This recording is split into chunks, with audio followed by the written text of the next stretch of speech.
संत शिरोमणि आचार्य गुरुवर श्री विद्यासागर जी महाराज की जय। आचार्य श्री समय सागर जी महाराज की जय। और हम योग प्रणेता पूज्य गुरुवर श्री प्रणम्य सागर जी महाराज की जय। ओम अरहम नमः। स्वाध्याय प्रेमी बंधुओं, आप सभी का आचार्य उमा स्वामी द्वारा विरचित गागर में सागर भरने वाले अनोखे ग्रंथ श्री तत्वार्थ सूत्र ग्रंथराज जी के स्वाध्याय में स्वागत है। पिछले 9 अध्यायों में जीव में अजीव पुद्गल कर्म का आश्रव बंध का संवर करके नेचरा तक की यात्रा हमने सफलता पूर्वक पूर्ण की है। अब जब जीव सभी कर्मों से शुक्ल ध्यान के द्वारा संपूर्ण नेजरा को प्राप्त हो जाता है, तब उसे मोक्ष तत्व की प्राप्ति होती है, अर्थात जीव शुद्ध सिद्ध परमात्मा दशा को प्राप्त होता है। वास्तव में तो सिद्ध परमात्माओं के गुणों का वर्णन संसारी जीवों के द्वारा संभव नहीं। फिर भी अध्याय 10 मोक्ष विज्ञान में आचार्य परमेष्ठी उमा स्वामी जी ने हम पर करुणा कर कुछ विशेष विवरण 9 सूत्रों में दिया है, और अब हम अपने अतिशय पुण्य फल से इस मोक्ष विज्ञान अध्याय 10 के स्वाध्याय में जिनेंद्र भगवान द्वारा बताए गए वास्तविक मोक्ष तत्व अर्थात सिद्ध परमात्माओं के स्वरूप को जानेंगे। जो नए स्वाध्याय प्रेमी हमारे साथ जुड़ रहे हैं, वे पुराने स्वाध्याय के छूटने का विकल्प नहीं करें, निश्चिंत भाव से स्वाध्याय करें। मुनि श्री की सरस सरल वाणी में उन्हें यह जटिल विषय भी बड़ी आसानी से समझ आएगा। स्वाध्याय प्रारंभ करने से पहले हम अध्याय 10 का सूत्र पाठन करते हैं, ताकि हम इन्हें कंठस्थ कर सके। यदि आपने पिछले अध्यायों की मौखिक सूत्र पाठ परीक्षा नहीं दी है, तो भी आपको यह पाठ अवश्य करना चाहिए और इन्हें कंठस्थ करने का प्रयास करना चाहिए। मोक्ष मार्गस्य नेतारं भेत्तारं कर्म भूव्रतां ज्ञातारं विश्वतत्त्वानां वन्दे तद्गुणलब्धये। मोहक्षयाच ज्ञान दर्शनावरणान्तरायक्षयाच केवलम् बंध हेत्वभाव निर्जराभ्याम कृत्स्न कर्म विप्रमोक्षो मोक्षः औपशमिकादि भव्यत्वानां च अन्यत्र केवल सम्यक् ज्ञान दर्शन सिद्धत्वेभ्यः तदनंतर मूर्ध्वं गच्छत्या लोकान्तात् पूर्व प्रयोगादसंगत्वात् बन्धच्छेदात् तथागति परिणामाच्च आविद्य कुलाल चक्रवत व्यपगत लेपा लाभु वदेरंडवीज वदग्नि शिखावच्च धर्मास्तिकाया भावात् क्षेत्र काल गति लिंग तीर्थ चारित्र प्रत्येक बुद्ध बोधित ज्ञानावगाहनांतर संख्याल्प बहुत्वतः साध्याः इति तत्वार्थ सूत्रे 10वां अध्याय 10 की परीक्षा 2 जून 2025 से ली जाएगी। अध्याय 10 का सही उच्चारण वाले 11 भाग्यशाली विजेताओं को मिलेंगे अरम गुरुकुलम तत्वार्थ सूत्र स्वाध्याय चांदी के सिक्के। मौखिक सूत्र पाठन परीक्षा देने के लिए आज ही रजिस्ट्रेशन करें go.arham.yoga/सूत्रपाठ2 पर या QR कोड को स्कैन कीजिए। पूज्य मुनि श्री कहते हैं कि सिर्फ सूत्रों का पाठन करने से ही हमारी विशुद्धि कई गुना बढ़ जाती है। तो आइए अब चलते हैं मोक्ष विज्ञान की कक्षा की ओर। मोक्ष मार्गस्य नेतारं भेत्तारं कर्म भूव्रतां ज्ञातारं विश्वतत्त्वानां वन्दे तद्गुणलब्धये। देवादिदेव आदिम तीर्थंकर श्री ऋषभनाथ भगवान की, वर्तमान शासन नायक श्री वर्धमान महावीर भगवान की, परम पूज्य आचार्य गुरुवर श्री विद्यासागर जी महाराज की। अगर उन कर्म प्रकृतियों को भी आप समझना चाहें तो वो भी समझ सकते हैं कि वह जो कर्म प्रकृतियां हैं उनमें जो 72 कर्म प्रकृतियां होती हैं उनका भी जो है नाश होता है ना। तो उनमें बहुत सारी तो नाम कर्म की ही प्रकृतियां होती हैं, क्योंकि उसमें आयु कर्म की अगर लेंगे तो केवल एक देव आयु 72 कर्म में एक देव है ना, ये पहले तो नष्ट हो ही चुकी थी। केवल वेदनी कर्म एक रह गया था, तो बाकी सब कर्मों में केवल एक वेदनी कर्म और गोत्र कर्म में यह नीच गोत्र कर्म है ना, 72 कर्मों में ये आ जाता है। तो ऐसी दो प्रकृतियां ये, और बाकी की जो बचती हैं वो सब होती हैं नाम कर्म की। जैसे उसमें एक गति रहती है देव गति, है ना, और गति के बाद में आता है शरीर, 5 शरीर होते हैं, 3 अंगोपांग हैं, एक निर्माण है, 6 संस्थान हैं, 6 सैनन हैं, है ना। स्पर्श के ये 8 प्रकार के स्पर्श लेते हैं। रस में भी प्रशस्त और अप्रशस्त दोनों प्रकार के रस लेंगे तो 5 और 5 10 हो जाएंगे, ऐसा दोनों लेना है। गंध भी 2 प्रकार की, वर्ण भी 5 और 5 करके 10 लेना। एक आनुपूर्वी है जो देवगत्यानुपूर्वी के रूप में है। उसके बाद में एक अगुर लघु है ना, उपघात है, परघात है। ऐसे उस सूत्र के अनुसार जो गति जाति शरीरांगोपांग वाला सूत्र था उसी में आप देखते जाएं तो परघात के बाद में फिर उच्छ्वास, और उसके बाद में आता है विहायो गति, दोनों प्रशस्त और अप्रशस्त, और प्रत्येक शरीर, फिर उसके बाद में दुर्भग और सुस्वर दुस्वर, ये दोनों, शुभ अशुभ दोनों, और अपर्याप्ति, स्थिर अस्थिर दोनों, अनादे अयश कीर्ति। इतनी ये सब प्रकृतियां आप मिला लोगे तो ये सब जो है 72 प्रकृतियां हो जाती हैं। और इसमें भी जो अंत में बचती हैं 13 प्रकृतियां जो होती हैं वो जो है जो वास्तव में अभी रह गई होती हैं उनमें भी एक गति आ जाती है।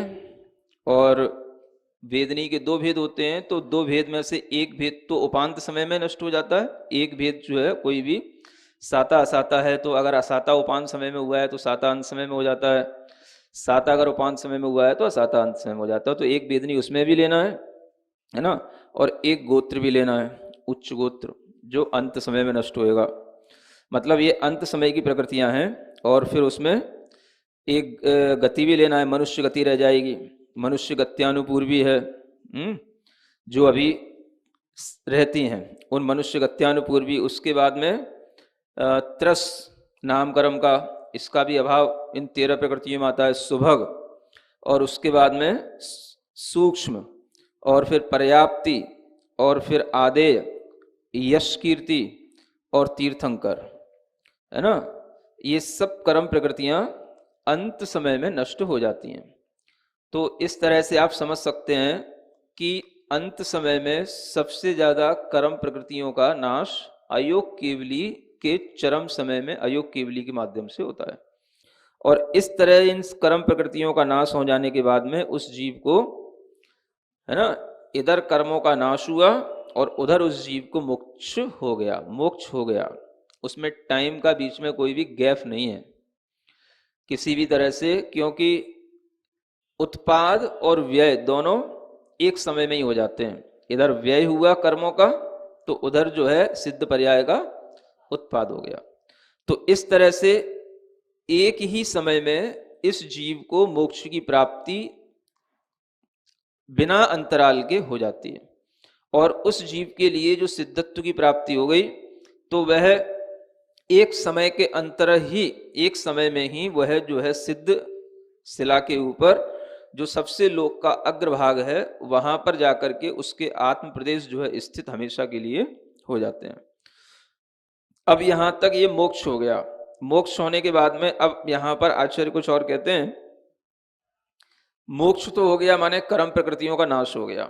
एक तरह से हम देखें, एक द्रव्य कर्म होते हैं, एक भाव कर्म होते हैं। तो द्रव्य कर्म से उत्पन्न होने वाले जो भाव थे वो दोनों ही नष्ट हो गए, द्रव्य कर्म भी नष्ट हो गए, भाव कर्म भी नष्ट हो गए। अब कुछ तो उनके अंदर रहता है कि नहीं रहता है? तो ऐसा प्रश्न होने पर ही शायद ये उत्तर दिया जा रहा है कि अभी उनमें कुछ बचा है। ऐसा नहीं समझना कि वो बिल्कुल भावों से रहित हो गए या बिल्कुल ही वो जो है बिल्कुल जड़वत हो गए या कोई भी उनके अंदर चेतना ही ना बची हो, ऐसा नहीं है। इसको बताने के लिए आगे का सूत्र आ रहा है, औपशमिकादि भव्यत्वानां च, भव्यत्वानां च, औपशमिक आदि भव्यत्व, इन भावों का भी, च माने ऊपर वाले सूत्र से लगा लेना, मोक्ष हो गया है, यानी इन भावों से भी उनकी मुक्ति हो गई है। तो अध्याय 2 में 5 प्रकार के भाव बताए गए थे। औपशमिक, छायोपशमिक, छायक, औदयिक और पारिणामिक। उन्हीं को ध्यान में रखते हुए हम इस सूत्र की व्याख्या को समझें कि औपशमिक आदि यानी औपशमिक भावों का भी नाश हो चुका है, क्षयोपशम भावों का भी नाश हो चुका है, छायक भावों का नाश नहीं होता है, क्योंकि छायक भाव उसी को कहते हैं जो हमेशा बना रहे। तो कर्मों के क्षय से जो छायक भाव पैदा हुए वो रहेंगे, उनका कथन आगे किया जाएगा। तो औपशमिक, छायोपशमिक और औदयिक, और इसके आगे पारिणामिक भावों में भी वैसे कभी पारिणामिक भाव का नाश नहीं होता, लेकिन भव्यत्व नाम का जो पारिणामिक भाव है उसकी विशेषता है कि उस भव्यत्व पारिणामिक भाव का काम सिर्फ तभी तक है जब तक कि भव्यता पूरी प्रकट नहीं हो जाती। यानी सिद्ध जीव नहीं बन जाता, उससे पहले ही वह भव्यत्व नाम का पारिणामिक भाव काम करता है। सिद्ध दशा में भव्यत्व नाम का भी पारिणामिक भाव नहीं होता है, क्योंकि भव्यत्व का मतलब है कुछ होना, कुछ बनना। अब वो सब बन चुका है, अब उसके लिए कुछ भी बनना शेष नहीं है, तो इसी को बोलते हैं कृतकृत्य हो जाना। ऐसे जीवों के लिए भव्यत्व भाव का भी अभाव हो गया, यानी कि उनके अंदर ये पारिणामिक भाव भी नष्ट हो जाता है। इसलिए ये पारिणामिक भाव पारिणामिक होते हुए भी ऐसा जानना कि यह केवल संसार दशा में ही ये पारिणामिक भाव है ना, क्योंकि यह भी आत्मा की एक शक्ति है जिसके कारण से वह उस सिद्धत्व की प्राप्ति तक पहुंच गया। सिद्धत्व पने को प्राप्त कराने के लिए यह पारिणामिक भाव है।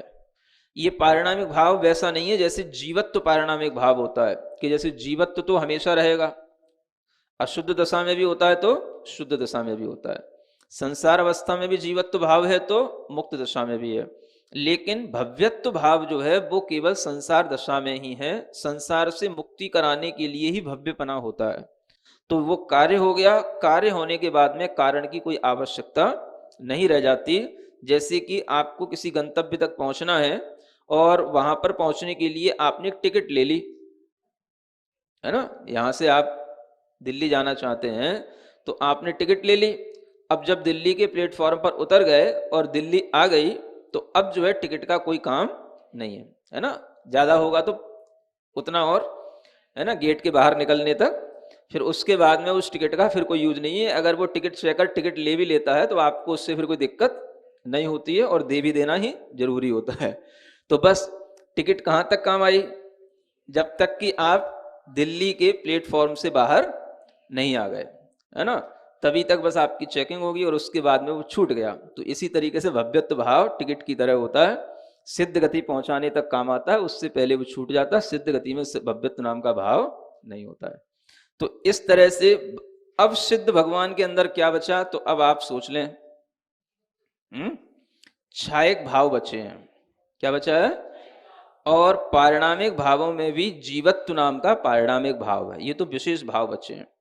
किंतु जो सामान्य गुण होते हैं वो तो सब होते ही हैं, अस्तित्व है, वस्तित्व है, अनाकार है, निष्क्रियत्वपना है, अनेक तरीके के और भी सामान्य गुण होते हैं। वो सभी सामान्य गुण उनके अंदर हमेशा बने रहते हैं। तो सामान्य गुणों से कभी नाश नहीं होता। विशेष गुण जो कर्म के क्षय से प्राप्त हो गए, इनका भी कभी नाश नहीं होता। इस तरह से वो सामान्य और विशेष दोनों प्रकार के गुणों से सुशोभित सिद्ध आत्माएं हमेशा अनंत गुणों के प्रकटन होने के कारण से उन आनंद को प्राप्त हो जाती हैं जो आनंद इस संसारी जीव को कभी प्राप्त नहीं होता है। तो आत्माओं को वहां क्या मिलता है? तो वहां पर उन आत्माओं को वो नहीं मिलता जो संसारी जीवों को मिलता है। समझ आ रहा है? आपका आनंद अलग है और उनका आनंद अलग है, दोनों को कभी कंपेयर नहीं किया जा सकता है। आप उनसे अपना कंपेयर करेंगे तो आप धोखे में रह जाएंगे। समझ आ रहा है? और उन्हें तो पता ही है कि तुमसे तो हमें कभी कंपेयर करना ही नहीं है क्योंकि उनकी जाति ही अलग हो गई। अब वो बदल गए बिल्कुल। ये समझ आ रहा है? अब उनके लिए अगर आप सोचेंगे तो वो आपकी अपनी सोच होगी कि वहां पर न कुछ खा रहे हैं, न पी रहे हैं, न कुछ ओढ़ रहे हैं, न कुछ पहन रहे हैं, न कुछ चल रहे हैं, न कुछ बोल रहे हैं, न कुछ खिल रहे हैं, न हंस रहे हैं, है ना, न उठ रहे हैं, न बैठ रहे हैं, न सो रहे हैं, क्या समझ आ रहा है? ना किसी से कोई मेल जोल कर रहे हैं, कुछ भी तो नहीं कर रहे हैं, फिर कैसे वहां पर सुखी हैं? है ना? ना तो कोई वहां पर सामग्रियां हैं, ना किसी भी तरीके की किसी कोई सामग्री का वो उपभोग कर रहे हैं, और फिर भी कह रहे हैं आप अनंत सुखी हैं।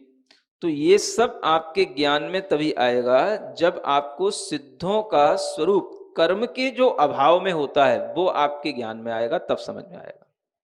हमारे सामने जो कुछ भी हो रहा है वो सब क्या हो रहा है? कर्म के सद्भाव में हो रहा है। तो कर्म के आश्रित होने से हम पराधीन हैं, पराधीन होने से हम शरीर के आश्रित हैं, शरीर के आश्रित हैं तो हमें शरीर की पूर्ति के लिए सब चीजें करनी पड़ती हैं। ठंड लग रही है, ठंड लग रही है, ठंड लग रही है, थोड़ी सी धूप निकल आई तो पसीना आ रहा है, पसीना आ रहा है, पसीना आ रहा है। तो ये सब क्या है? ये सब शरीर आश्रित चीजें हैं, समझ आ रहा है? तो ये सब पराधीनताएं हैं, और उनको जब शरीर ही नहीं है तो ना वहां ठंड है ना वहां पर गर्मी लगेगी, है ना? सभी प्रकार के स्पर्श आदि को उत्पन्न करने वाले जो कर्म थे वो सबका अभाव हो गया। जो अभी बताया गया 72 कर्म प्रकृतियों में सभी प्रकार के 8 प्रकार के स्पर्शों का अभाव हो गया। तो किसी भी तरह के कर्म का ही जब सद्भाव नहीं है तो उसके साथ में कोई भी पुद्गल उनके साथ जुड़ा हुआ नहीं है। तो पुद्गल के अभाव होने के कारण से जो आत्मा की अत्यंत शुद्ध अवस्था प्रकट हो जाती है, वह शुद्ध अवस्था ही उनका शुद्ध सुख है। क्या बोलते हैं उसको? शुद्ध सुख। आपका कोई भी सुख शुद्ध नहीं होता है ना? वो तुरंत ही अशुद्ध हो जाता है। थोड़ा सा भी एक्सेस में आ जाए तो वो अशुद्ध हो जाता है, थोड़े से में ही बेचैनी होने लग जाती है। तो उनका कोई भी जो सुख है वो किसी भी तरीके से उन्हें फिर अब परेशान नहीं करता है। अनंत काल तक एक जैसी अवस्था में रहना और फिर भी जो है किसी भी तरह से उनके सुख में बाधा नहीं आना, ये सब उनके अंदर क्वालिटी आ चुकी है। तो ये सिद्ध अवस्था की जो पर्याप्ति है, इसी का नाम है वो अपने केवल स्वाभाविक भावों से युक्त हो गए। कर्म आश्रित जो भाव होते थे उन सबको उन्होंने नष्ट कर दिया। तो यह उनकी जो अवस्था है, इसी में आगे आचार्य कहते हैं कि अब उनके अंदर, ये तो आपने बता दिया कि ये नहीं होता, ये तो बता दो होता क्या है, थोड़ा सा बता देते हैं। अन्यत्र केवल सम्यक्त्व ज्ञान दर्शन सिद्धत्वेभ्य, हाँ, ताकि आप लोगों को शांति हो जाए, कुछ होता भी है कि नहीं होता है ना? अन्यत्र माने सिवाय, है ना? बस इतना, इन चीजों के सिवाय वहां कुछ नहीं होता। ये चीजें बस वहां बची रह जाती हैं। कौन सी? केवल सम्यक्त। क्या रह गया वहां? केवल सम्यक्त माने समीचीन पना, है ना? एक समीचीन परिणति या समीचीन पना या बिल्कुल जो राइटनेस होती है वो सब उनके पास में है। हाँ, केवल ज्ञान, केवल सब शब्द के साथ जोड़ लो तो ज्ञान भी उनके पास में, ओनली नॉलेज, है ना? समझने के लिए तो इसको आप अनंत अनंत के रूप में बाद में समझ सकते हैं, लेकिन अगर हम इसको चाहें तो केवल, केवल का मतलब होता है ओनली। केवल माने, हाँ, बस केवल उनके पास में एक राइटनेस रह गई है, केवल उनके पास में नॉलेज रह गई है। Knowledge means knowledge. अब उसमें कोई भी तरीके का हम क्लासिफिकेशन नहीं कर सकते हैं कि ये कौन सा ज्ञान है, क्या ज्ञान है, इससे कोई मतलब नहीं। जो आत्मा की अपनी प्योर क्वालिटी थी नॉलेज, वो सारी की सारी वहां पर अपीयर हो गई है, इसीलिए उसको कहा जाता है केवल ज्ञान। तो केवल ज्ञान के दो मतलब हैं, ओनली नॉलेज या इनफाइनाइट नॉलेज। तो उसको आप समझने के लिए बाद में समझते रहें, लेकिन यहां पर एक अर्थ ये भी निकलता है, माने केवल बस ज्ञान मात्र रह गया है, जिसे हम कहते हैं ज्ञान स्वरूपी चेतना। बस ऐसे ही दर्शन, इसके साथ भी केवल शब्द लगा लो, केवल दर्शन। क्या रह गया है? सिर्फ देखना, और कुछ नहीं है। अब वो देखना, कितना देखना, किसको देखना, क्या देखना? तो उनके अंदर इतनी शक्ति आ गई कि वो अनंत ज्ञेयों को भी देखते हैं, अनंत ज्ञेयों को भी जानते हैं। तो अनंत को जानने के कारण से हम उनको कहते हैं कि ये अनंत को जानते हैं, इसलिए अनंत ज्ञान है। लेकिन वास्तव में देखा जाए तो उनके पास में केवल ज्ञान है, अनंत ज्ञान नहीं है उनके पास में। क्या है? हाँ, थोड़ा सा अंतर समझ लेना, अब मैच्योर हो गए होगा थोड़े बहुत तो। क्या समझ में आ रहा है? सिद्ध भगवान के पास में, हाँ, अनंत ज्ञान ये कहना भी औपचारिक सा लगता है मुझे, है ना? आप लोगों को नहीं लगता, मैं अपनी बात बता रहा हूं। अनंत ज्ञान इसलिए औपचारिक लगता है क्योंकि ये परापेक्षी हो रहा है, यानी पर के कारण से अनंत ज्ञान कहना पड़ रहा है। क्यों? पर ज्ञेय जो है वो अनंत है, तो उस ज्ञेय को वो जानने के कारण से, अनंत को जानने के कारण से उस ज्ञान की शक्ति को हम कहते हैं ये अनंत ज्ञान है। तो अनंतपना भी परापेक्षी है। स्वाधीन क्या है? वो केवल ज्ञान है, ओनली नॉलेज। सुन रहे हो? हाँ, नई चीजें ध्यान में रखना। ओम अरहम नमः। तो चलिए आज की कक्षा की एक क्विक रिवीजन कर लेते हैं। मोक्ष के प्रकरण में आज हमने जाना केवल ज्ञान होने तक 63 कर्म प्रकृतियों का क्षय हो चुका होता है और अयोग केवली के अंत और उपांत समय में शेष 85 भी नष्ट हो जाती हैं। इधर संपूर्ण 148 कर्म प्रकृतियों का क्षय हुआ, उधर मोक्ष हो जाता है। कर्मों का व्यय और सिद्ध पर्याय का उत्पाद एक ही समय में होता है, टाइम गैप नहीं होता। एक समय में ही उनके आत्म प्रदेश लोक के अग्रभाग में जाकर स्थित हो जाते हैं। अध्याय 2 के सूत्र 3 में हमने जाना था कि 5 भावों में से औपशमिक, छायोपशमिक और औदैहिक भाव नष्ट हो जाते हैं। छायिक भावों का नाश नहीं होता। कर्मों के क्षय से बने छायिक भाव हमेशा बने रहते हैं।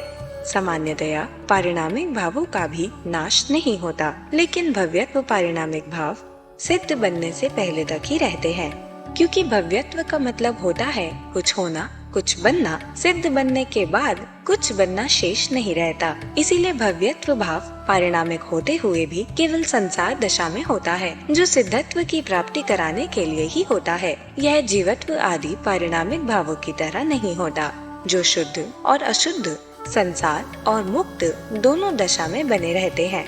भव्यत्व पारिणामिक भाव टिकट की तरह होता है। टिकट अपने गंतव्य स्टेशन तक पहुंचने तक चाहिए होती है। हमने जाना सामान्य गुणों का कभी नाश नहीं होता। अस्तित्व, वस्तुत्व, अनाकार, निष्क्रियपना आदि सभी सामान्य गुण भी उनमें हमेशा बने रहते हैं।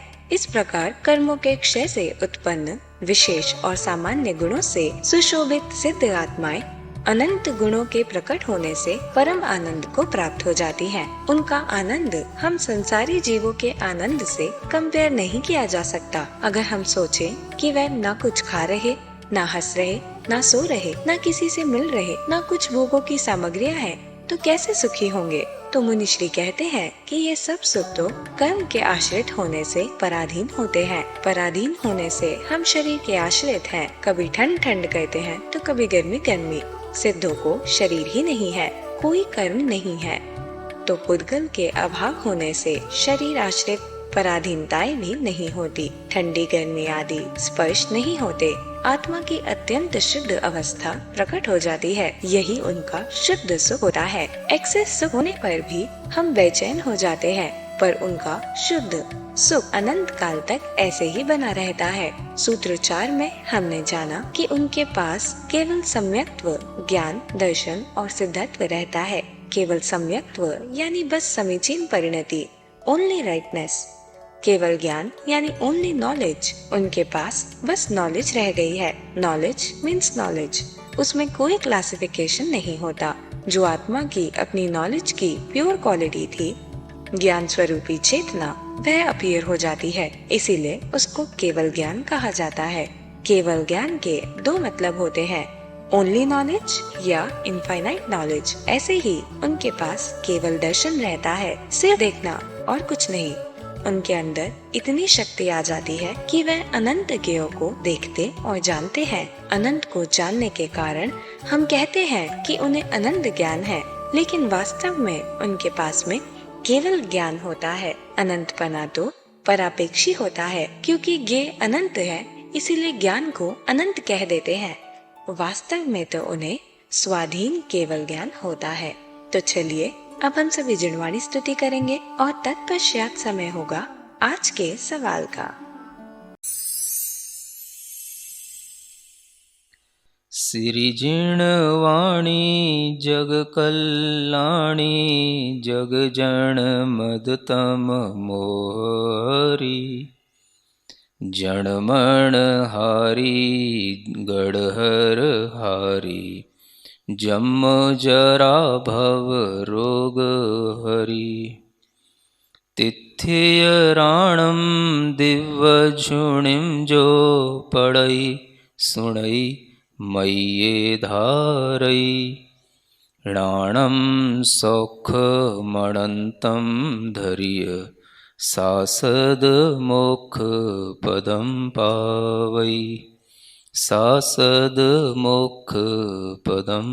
पावै। अब समय है आज के प्रतियोगिता प्रश्न में भाग लेकर आकर्षक पुरस्कार जीतने का। आप अपने फोन को QR कोड स्कैन करने के लिए तैयार रखें या दिए गए लिंक पे जाएं। आप अपना उत्तर चुनकर हमें कल शाम 5 बजे तक भेज सकते हैं। 3 भाग्यशाली विजेताओं को मिलेंगे आकर्षक पुरस्कार। विजेताओं का नाम इसी कार्यक्रम में हर रविवार को घोषित किया जाएगा। साथ ही सभी प्रश्नों के सही उत्तर भी बताए जाएंगे। आज का सवाल है, भव्यत्व निम्न में से कौन सा भाव होता है?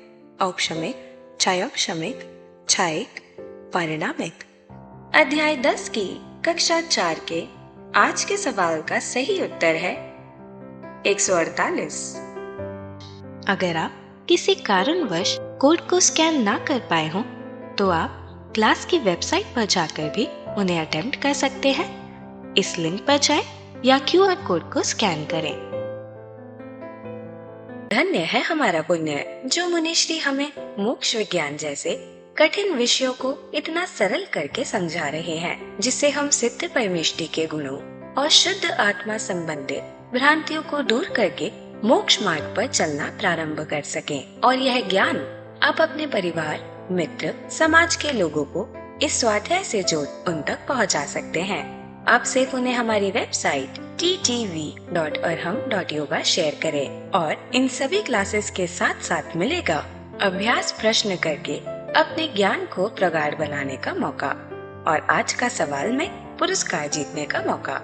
तो आज ही अपने बच्चों, मित्रगणों और परिवारजनों को इस स्वाध्याय से जोड़ें और अपना और उनका पुण्य बढ़ाएं।